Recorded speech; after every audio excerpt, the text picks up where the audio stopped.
Tracing the history of Langston Hughes. I'm Lisa Oligas, and this is Newsmakers. In this edition, we honor Black History Month with new tributes to Joplin-born poet, playwright, and civil rights provocateur, Langston Hughes. We'll be talking with some history detectives uncovering his lineage and the president of the Langston Hughes Cultural Society about an event to recognize his birthplace. But we begin with what's happening to honor Hughes at the Joplin Museum Complex. And joining us to discuss the display are Kirk Sharp, the executive director of the Gordon Parks Museum at Fort Scott Community College, and Chris Wiseman, curator at the Joplin History and Mineral Museum. Thank you for making the trip to be here today. Thank you so much. We're so glad to have you. So many of our viewers are probably aware that Langston Hughes was born in Joplin, but it seems each year we learn more and more about his connections and influence in the arts and cultural world. Kirk, you recently added something to the Uplifting Joplin exhibit at the museum. It illuminates the relationship of the photographer Gordon Parks' works and Langston Hughes' history.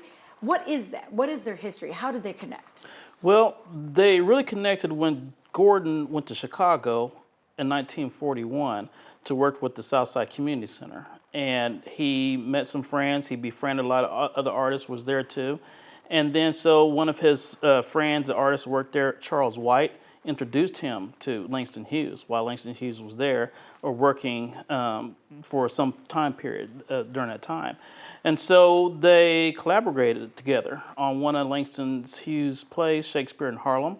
And while Langston provided the speaking series portion of that, Gordon offered some series of photos to go along with that play production. So for those who don't know, give us a little bit of the history of Gordon Parks himself. He's a native Kansan, Yes, and he's a photographer. Yes, he was born in Fort Scott, raised in Fort Scott, and also buried there too as well. He's an international filmmaker, photographer, writer, musician. He's considered a Renaissance man.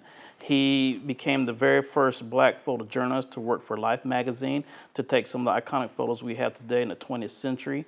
And some of the photos just throw out some titles and names such as the Muhammad Ali series, Ingrid Bergman, Marilyn Monroe, Joe DiMaggio, and a host of others. And he did that from 1948 to 1968 and also contributed some to 1972. He also became the very first Black filmmaker to make a major motion picture movie in Hollywood called The Learning Tree. It was filmed in Fort Scott based on his life growing up in Fort Scott. And his title, and based on the book that he wrote in 1963 with the same title. Yeah. And he also gave us Shaft. He directed the iconic film Shaft that was a blockbuster hit in the 70s. And he directed over 10 films, and he wrote over 20 books and a lot of great photography. And he's also a composer. He wrote songs, and he was a poet too as well. Wow. So you said Renaissance man, and some say that about Langston Hughes as well. How do we define Renaissance man? For Gordon, I think someone like Gordon, it's not uncommon for someone to excel in one field of the arts, like photography, and have a successful career. But what is really uncommon for someone like Gordon to have success in all those fields of art, and a lot of fields, such as filmmaking, writing, poetry, photography. He done so well in all of them, and he's just multifaceted in that realm. And so that's what gives him the title, the Renaissance man. And would you consider Langston Hughes a Renaissance man as well? Because he dabbled in multiple things, and not just poetry, but like literature. He did political writings. He even did musicals and plays, which a lot of people may not realize. Yes, and he was one of the big components of the Harlem Renaissance, through that explosion of the arts, celebration of the arts in the 20s and 30s, and especially that generated in Harlem. So that's coined that phrase, the Harlem Renaissance, with a lot of artists just popping up during this time. So he was huge in that. So let's talk about what we have on display at the Joplin Museum. Chris, tell us about the display we have, how it honors Langston Hughes, and then now the new edition with the Gordon this Parks. display that we have up is called Uplifting Joplin, and it's based on the name of a newspaper published for Black people in Joplin from the 30s and 40s, I believe, called Uplift Joplin. And we have worked together with the Black History of the Ozarks group to kind of showcase some of the things that they had about the community, the Black community in our area, and some of those histories. And you can't really talk about significant people without bringing up Langston Hughes from here. They don't have have much, but we have some of his books and things that he had written that we have on display with him. Some pictures. We actually have some art, and I think one may be from Daryl Dishman from here, used to teach here at Southern. He did a portrait of him, and we have that up. And it's just the exhibit itself is continually evolving, so as we find new things. And we had two people who were friends of the museum point out that we could use this exhibit. It was great to get it in. I mean, this is a new facet to when you talk about Langston Hughes to conclude Gordon Parks. And I truly am ashamed I didn't know about this and being so close to where this museum is. Yeah. So both men did leave the area for a time. Tell us a little bit, how did racism play a role in that? I mean, he did write about Fort Scott. Gordon Parks did, and Langston did write something based on his time here. Why do you think they felt the need to leave the area? Well, when Gordon left, he was about age 16, and his mother's dying wish for him, because she was dying, and so she wanted him to leave Fort Scott to try to escape as much racism and poverty, because during those times, Jim Crow laws was being held on to, and there was some discriminatory and segregation. So she wanted him to have the best opportunity he could have to find jobs, to try to escape as much racism as possible, to live with his sister in St. Paul, Minnesota.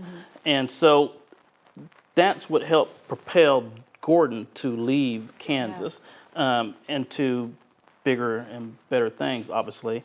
And so racism did have an ugly hand on Gordon's encouragement and influence by his family to support his mother's dying wish to leave Fort Scott at that time.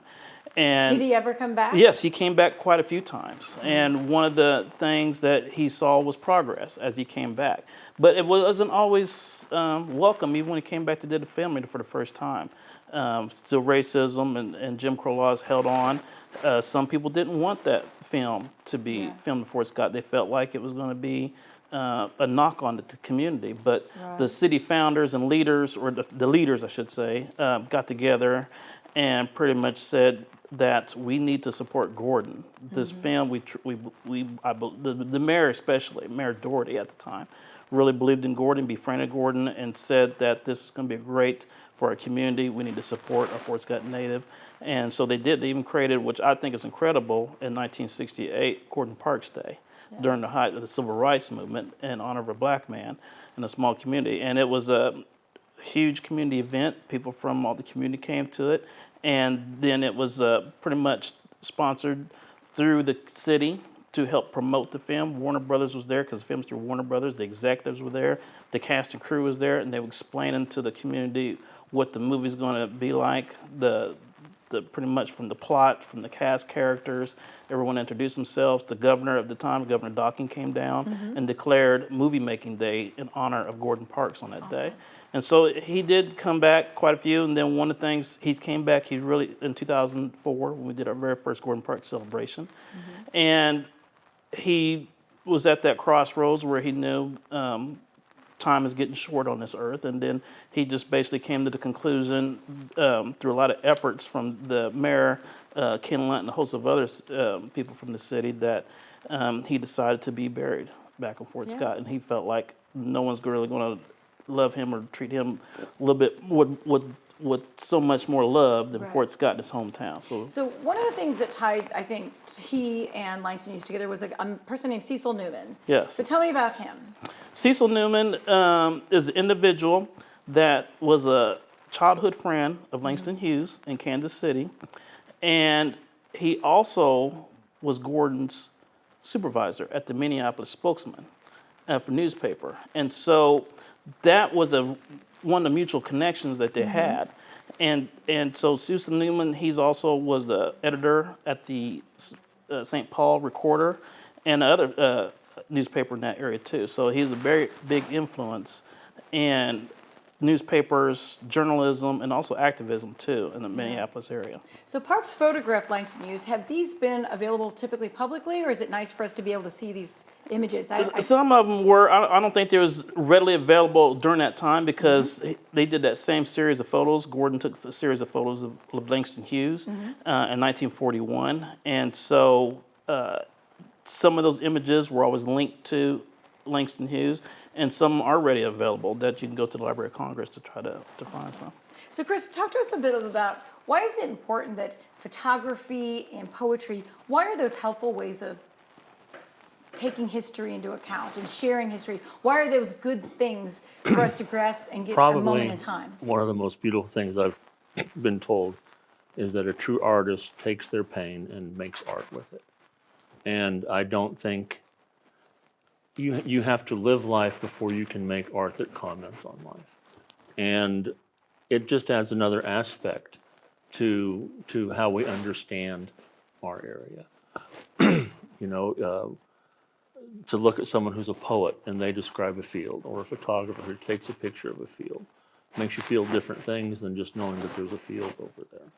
And So we it's- certainly learn about Joplin It's just through their art. it's just augmentation, and you have these guys who were Renaissance men and who were at the very top of their creativity during this time, and I think it just needs to be something that's added to our history. I mean, and then there's also small histories too. We had a film contest last year, and one of the students submitted a film on a Tuskegee Airman who was here from Joplin, and we didn't know anything about it. Yeah. And there are all these small stories. And I actually drove to the cemetery this morning just so I could get the name right. It's a Parkway Cemetery, and it was a segregated cemetery in the 30s. But when you stand there, there are all of these military headstones sprinkled throughout. And each one of those is a story of valor and honor.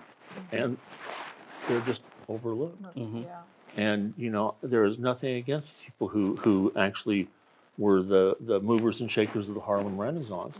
But this thing spreads, you know, all throughout society, all throughout everyone who has come before us and whose shoulders we're standing on. Well, certainly lots to see in the display. I know something we produced here about Black-owned newspapers, including the Joplin Uplift. That's part of the display, playing there in a video screen. So we hope lots of folks come out and check out the exhibit at the museum. Thank you both for sharing all this information. Very well. Thank you. Thank you. We're going to take a break, but when we come back, we visit with two people known as the history detectives digging into Langston Hughes' roots.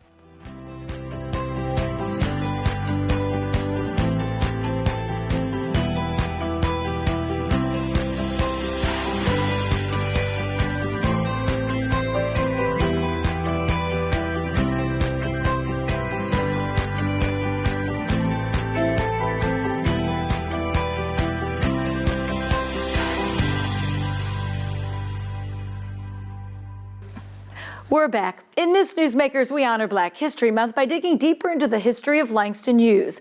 One couple has made it their mission to chronicle the lineage of Langston Hughes. Bill and Doris Martin have become what is known as history detectives in discovering how Hughes' family came to Joplin. Bill and Doris Martin join us live via Zoom to talk about their investigating and discoveries. Thanks for joining us from Kansas City. Let's go back in time. What triggered your curiosity to learn more about Langston Hughes? 5 years ago, we moved to Joplin, and we were at the Joplin Library. We had exhibit there in George Washington Carver, and non-nominally asked us if we'd like to be part of the Langston Hughes Society. We didn't really know Langston Hughes too much other than we was. So we joined, we did the research, and we found that he was born in Joplin, but we went through the genealogy with Ancestry. We discovered where Langston's grandmother lived at 1046 South Joplin Avenue, and we drove over by there. There was a vacant lot, and then we went around the building.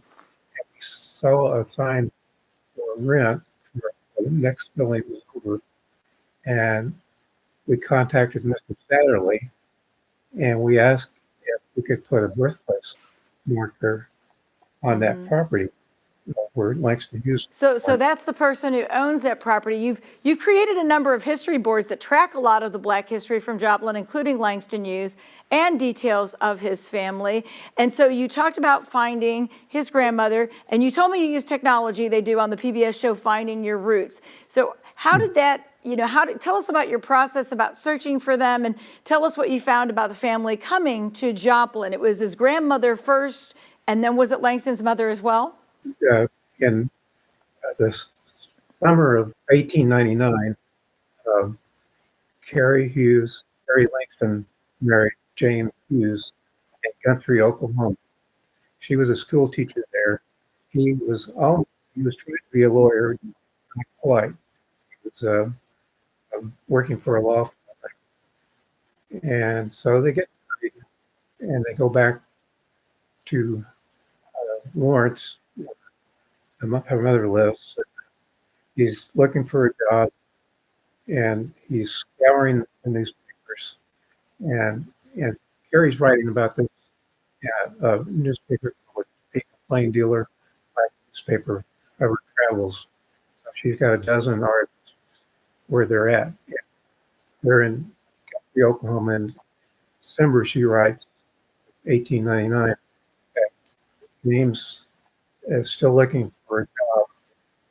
And then the next, during the research on newspapers.com, I find an article where James Hughes is on cooking the Perkins in Oklahoma on a new tree. And that shows them going east to Joplin. And then they buy a house the first week of January 1900. And he gets his job. He's working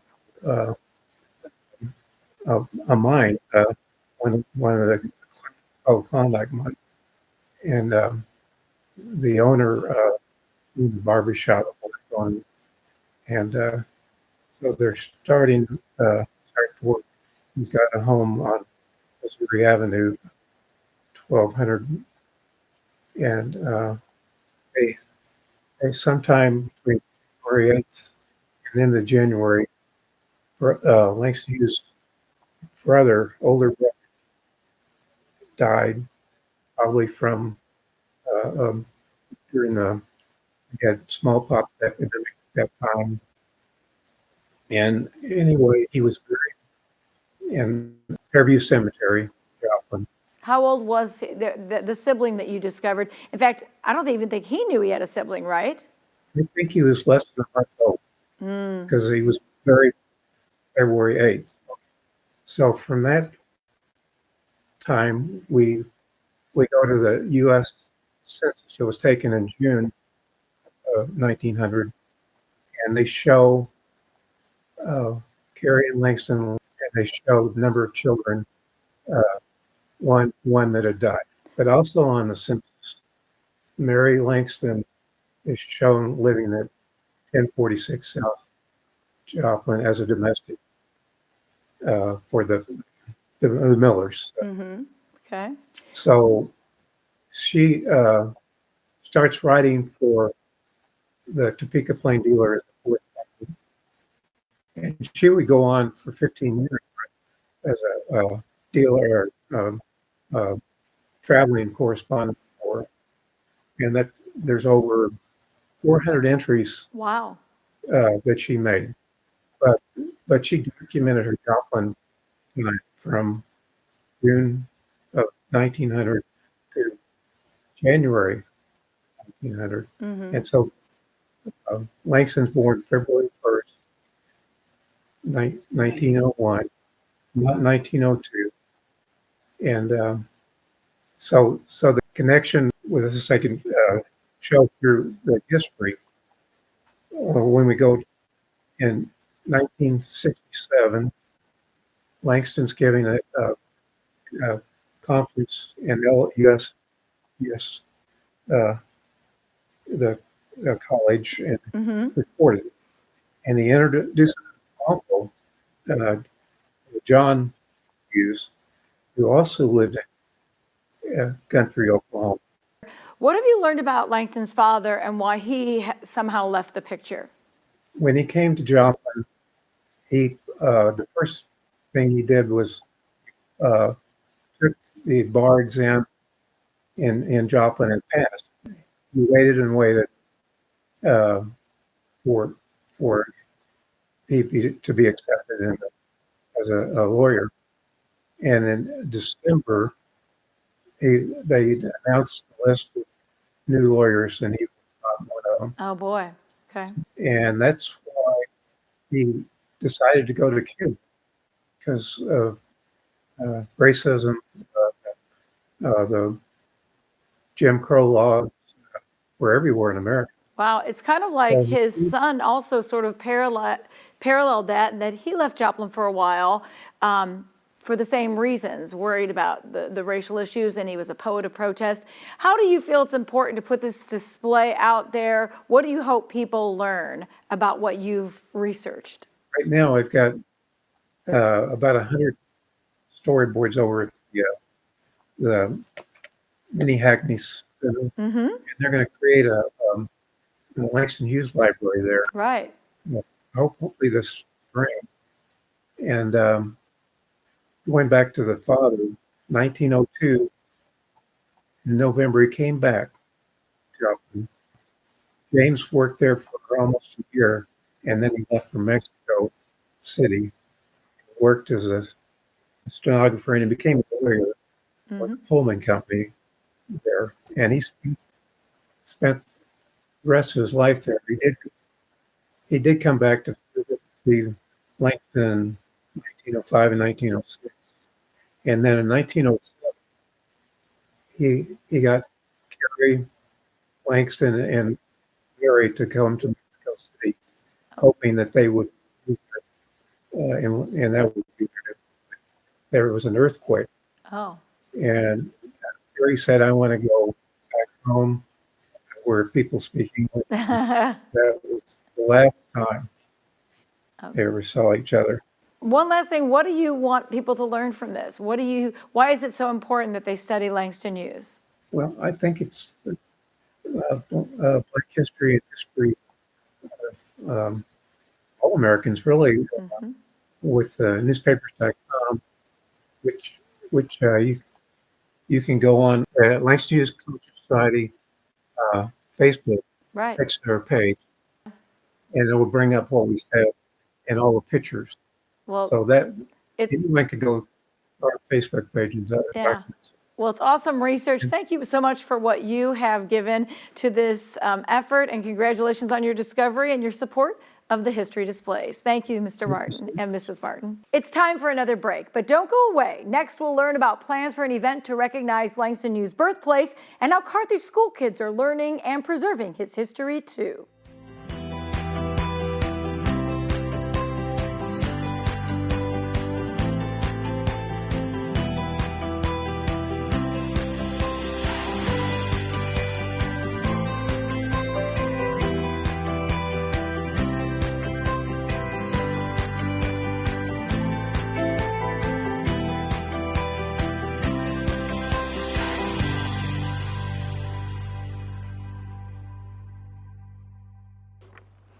Welcome back to Newsmakers, where we are celebrating Black History Month with a look at discoveries of Langston Hughes' family history. Joining our conversation now is Tiara Hawes, the president of the Langston Hughes Cultural Society. Thanks for joining us. Hi, thank you for having me. Well, we talked with our history detectives and learned a lot about Langston's mom and the discovery of his brother's grave marker and his birthplace.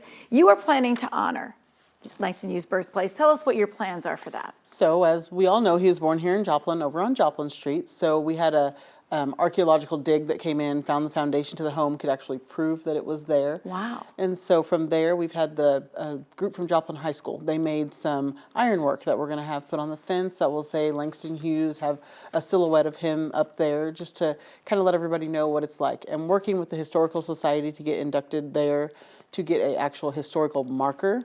But we got to work with the city, if it's got to be flat, if it can be on a raised pole, you know, all the things. Little rules and regulations. Yes. So we got to make sure we're in compliance with the city and make sure everything works perfectly there. And then we'll hopefully eventually put in a poetry garden and some things where young people can come, people of all ages, but hopefully get the younger group involved. So the property's open now, but you plan to try and develop on the property? Yes. Yes. So you work to educate the community about Langston Hughes and Joplin's Black history. You recently worked with some Carthage students. So tell us about how they worked even at the birthplace location. So Miss Page's 6th grade class, they came, they worked with us. They did a cleanup day where they just picked up trash and some things. You know, things happen, it gets dirty. And so they picked up stuff, and then we spent time educating them, learning more about Langston Hughes. A lot of them had some very interesting questions. So they asked questions and we answered them the best we could. But then they also did a science fair type project where they had to come up with things, and they all had to be related to Langston Hughes. There was even a lemonade stand where they made different drinks, and they all had a name going back to Langston Hughes. And there was others that did films, small short films that had his poetry in them, and all kinds of different things. Like, they were very, very creative, and it was very nice to see the schools getting involved and supporting our local history. And why do you think that's been lacking? I mean, why is it important for you to come out and say, hey, schools, let's bring Langston into the conversation? It's very important so that way his legacy isn't lost, and to show people that we do have some wonderful people that came from this area. And for me, as a Black mom, having African-American children, like, I want them to know both sides. My kids are biracial, so I want them to know both sides of their history. And so a lot of it is not taught in our schools today. So having Miss Page as an educator that is willing to educate all sides of the story is very wonderful. She is a very great educator, and she teaches all of it, everything. Yeah. So what is next for the Langston Hughes Cultural Society? Okay, so we're working on, with Miller Fencing, on getting the fence redone down there so we can get that ironwork hung up, getting the historical marker, and we're also working on a library down at the Mini Hackney Community Center in the upstairs. They have donated the space to us to let us use to have an actual business office for the Langston Hughes Society, but to also open a Black History library. So we have had wonderful donation of books and other items.